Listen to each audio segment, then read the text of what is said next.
What is a fraction? A fraction is a part or portion of a whole.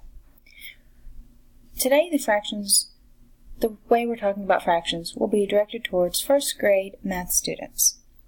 So as you see, there are 3 lines of shapes.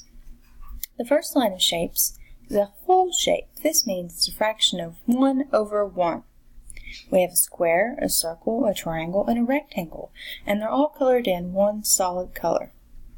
On the second line, we have the 4 shapes again, but this time they're split in half.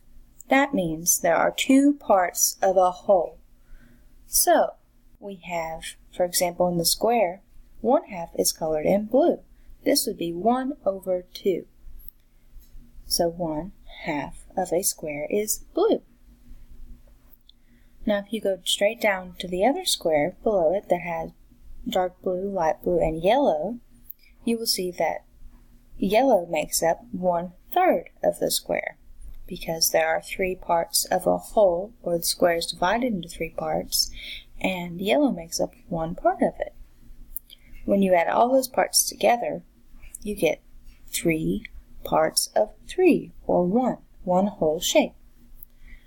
This works with all of the shapes that you see here, and to get a basic understanding of how a fraction, how it works and how it separates, it's really important. So let's see if maybe we can practice. Oh, here's some that are very interesting to look at. Let's look at the one on the bottom, the very, very bottom, where it says 1/6 shaped fraction. You see the circle with the 6 different colors. It's important to understand that you can divide things to an infinite amount, and sometimes for kids it's good to see that you can divide things up into the weird numbers like a 5th and a 6th.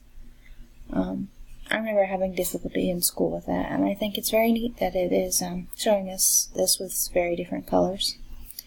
This site, by the way, is kidsolr.com. I just pulled it up to use it as a reference, and I hope you enjoyed looking at the pretty pictures, and thank you for watching. Bye!